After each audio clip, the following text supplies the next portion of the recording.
Vamos a describir un experimento sencillo para entender qué es y cómo se mide el potencial de membrana celular. En este experimento se aíslan células y se las mantiene vivas en un medio artificial que simula la composición del medio extracelular. Las células pueden mantenerse saludables muchas horas en estas condiciones y se les pueden medir parámetros fisiológicos. En este experimento también tenemos un dispositivo capaz de medir diferencias de potencial eléctrico muy chicas, que llamamos amplificador de voltaje. Tiene dos puntas o electrodos que se pueden localizar en distintos puntos del espacio para medir la diferencia de potencial eléctrico entre ellos. En este caso del experimento, los dos electrodos están en dos lugares diferentes del medio extracelular y la aguja del amplificador está en el medio. Eso significa cero, es decir, que no hay diferencia de potencial eléctrico entre estos dos lugares. Lo mismo pasaría entre cualquier par de puntos del medio extracelular. Este gráfico representa esta situación. Se grafica la diferencia de potencial entre los dos electrodos en función del tiempo, y se mantiene en cero mientras los dos electrodos estén ambos en el medio extracelular.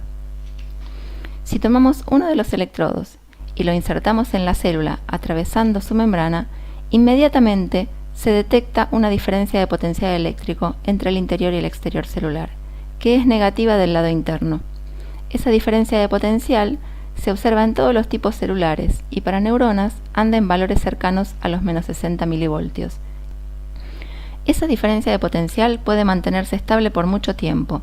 Algunas células experimentan variaciones importantes de su potencial de membrana y cuando no está variando lo llamamos potencial de reposo.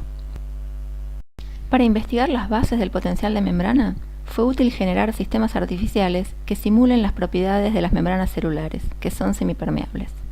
Esta semipermeabilidad está dada por la estructura de la bicapa lipídica, que es esencialmente impermeable a las partículas polares y especialmente impermeable a las partículas cargadas. Las partículas cargadas pueden atravesarla solo mediante vías provistas por proteínas integrales de membrana, que forman canales y transportadores. En este esquema se ve un ejemplo de un sistema artificial en el que hay dos compartimientos. En ambos compartimientos hay una solución 1 milimolar de cloruro de potasio. Los compartimientos están separados por una membrana artificial que es permeable al ion potasio, representado por las bolitas rojas, pero no al cloruro, representado por las bolitas verdes. En estas condiciones, el cloruro no puede pasar de un lado a otro, porque la membrana es impermeable al cloruro. La probabilidad de que el potasio pase de un lado a otro depende de la concentración en el lado de origen. Como la concentración es la misma de ambos lados, el potasio fluirá de un lado a otro con la misma probabilidad. De este modo, el flujo del lado 1 al lado 2 es idéntico al flujo inverso y por eso el flujo neto resultante es cero. En este ejemplo, en estas condiciones, si uno mide la diferencia de potencial eléctrico entre los compartimientos, observa que es cero. Esto se debe a que no hay distribución asimétrica de cargas y por cada ion hay un contraion en cada compartimiento. Este sistema puede permanecer así indefinidamente, sin invertir energía para lograrlo. Eso caracteriza a un sistema en equilibrio y este sistema lo está.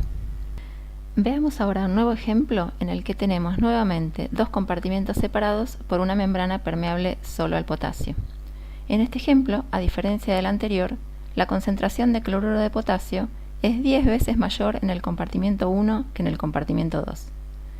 El cloruro no podrá fluir de un lado a otro porque la membrana es impermeable a él. Igual que en el ejemplo anterior, el flujo de potasio de un compartimiento a otro será proporcional a la concentración en el lugar de origen. Como la concentración es mayor en el compartimiento 1, es decir, hay un gradiente de concentración entre esos compartimientos, el flujo del compartimiento 1 al 2 es mayor que el flujo inverso. El flujo neto es la suma de estos dos flujos de signo opuesto y resulta un flujo neto del compartimiento 1 al compartimiento 2. La expectativa es que este sistema cambiante evolucione hasta alcanzar un equilibrio.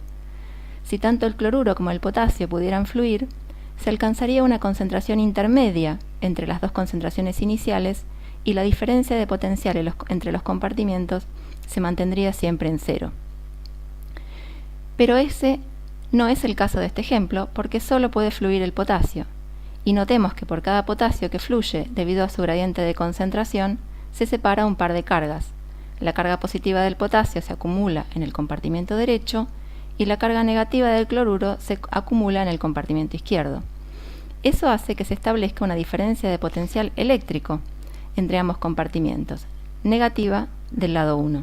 La diferencia de potencial que se establece se opone al flujo subsiguiente de potasio, porque el potasio tiene carga positiva y el compartimiento al cual fluye ahora es positivo.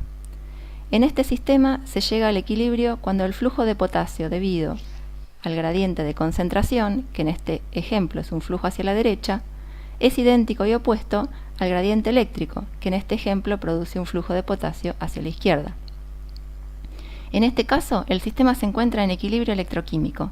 Se caracteriza por la persistencia de un gradiente de concentración sin necesidad de gasto energético. El gradiente de concentración se sostiene por un gradiente eléctrico opuesto.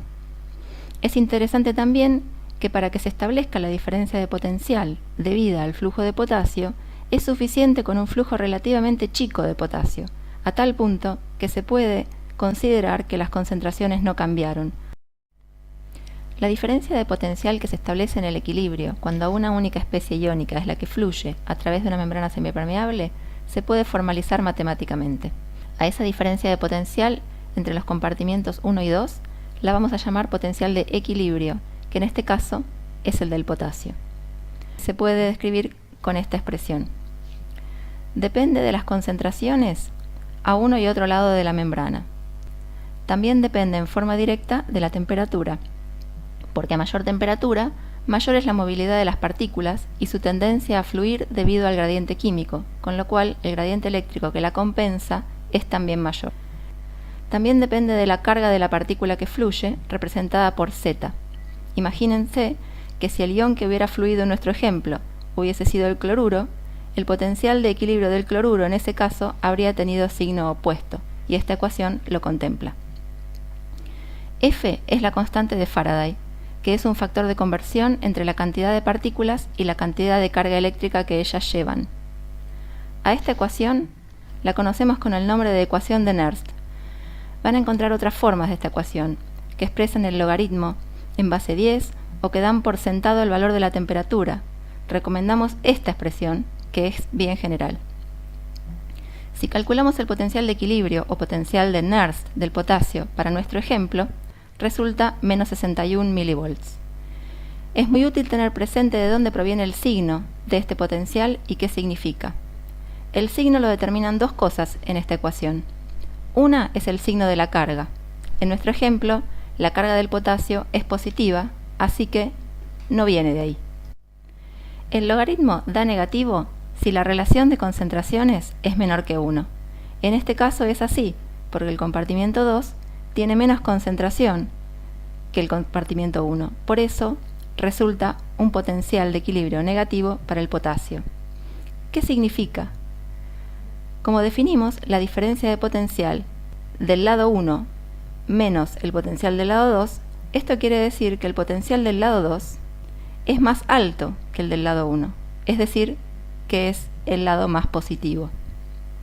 Habíamos dicho que estos compartimientos separados por membranas artificiales sirvieron para entender el origen del potencial de membrana celular. De nuestro ejemplo, podríamos pensar que quizás las células tienen un potencial de membrana porque tienen concentraciones diferentes de potasio en el interior y en el exterior, y tienen una membrana que es permeable al potasio. Y de modo parecido a lo que vimos en las membranas artificiales, esto podría generar su potencial de membrana. Esta hipótesis se pudo poner a prueba con experimentos que vamos a ver. Acá les contamos un experimento para averiguar si el potencial de membrana celular está bien predicho por la ecuación de Nernst para el potasio. En este experimento se aisló un fragmento de axón de calamar de modo que conservase su composición interna y su membrana íntegra. Se lo mantuvo en un medio extracelular artificial en el que se fue variando la concentración de potasio externa desde valores fisiológicos a valores mayores y menores, mientras se medían los valores de potencial de membrana que se establecían. El gráfico muestra los resultados del experimento con puntos rojos. Son valores de potencial de membrana para cada valor de concentración de potasio externa aplicada. La línea punteada muestra dónde deberían caer los valores de potencial si la membrana del axón fuera permeable solo al potasio. Acá tenemos redefinida la ecuación de Nernst para los compartimientos externo e interno del axón. La ecuación predice que el potencial de membrana es directamente proporcional al logaritmo del cociente de las concentraciones externa e interna, que es lo mismo que esta línea recta, porque la escala del gráfico es logarítmica. La ecuación de Nernst predice que al aumentar la concentración de potasio externo, el potencial de membrana se va a hacer cada vez más positivo, y eso efectivamente ocurre con los datos experimentales en rojo. Esto quiere decir que la membrana celular es permeable al potasio, y este ion es determinante del potencial de membrana. Hay un valor de concentración externa al cual el potencial de membrana es 0, y podemos deducir que las concentraciones de potasio externa e interna son iguales. Sin embargo, la ecuación de Nernst no predice exactamente el potencial de membrana, y eso se hace muy evidente para concentraciones bajas de potasio externo. Esto sugiere que la membrana no es exclusivamente permeable al potasio, sino que debe haber otros iones permeables que desvían los valores reales del potencial de membrana con respecto al predicho por la ecuación de Nernst. ¿Cuáles son los otros iones, además del potasio, a los que las membranas biológicas son más permeables y cuáles son sus concentraciones en los medios intra y extracelular? Los más relevantes son el sodio y el cloruro. Acá tenemos un ejemplo de las concentraciones que típicamente se encuentran en las células para estos iones.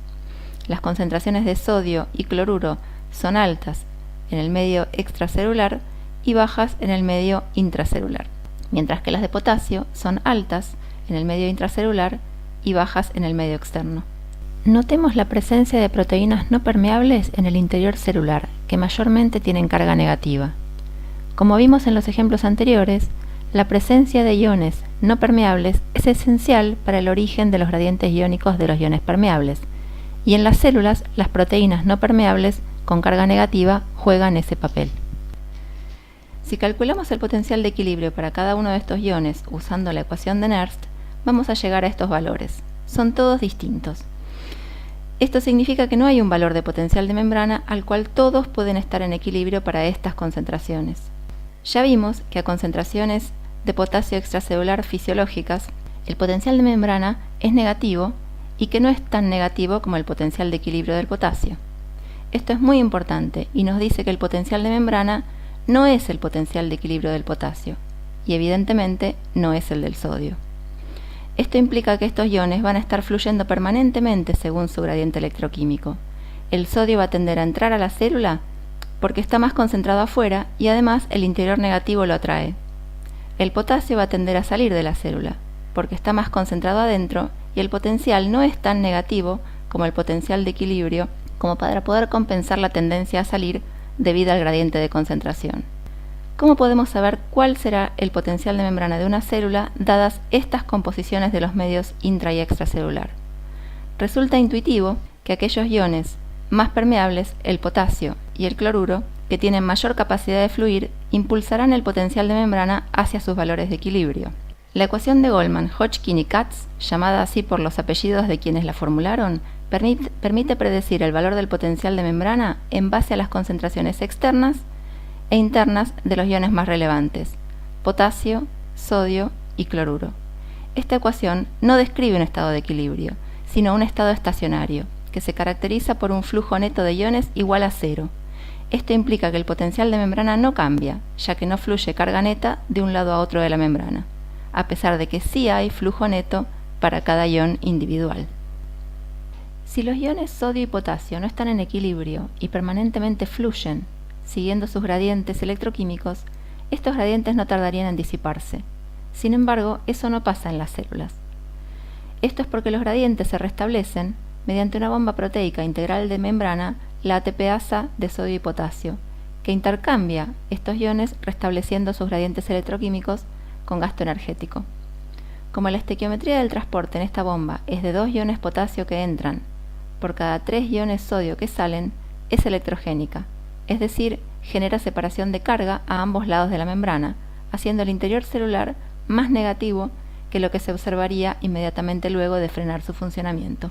Los mensajes importantes de esta clase son que el potencial de membrana está determinado por los iones más permeables y es cercano a su potencial de equilibrio, que las células no están en equilibrio electroquímico, sino en un estado estacionario que se mantiene con consumo de energía, y que la TPasa sodio-potasio mantiene los gradientes iónicos y también es electrogénica.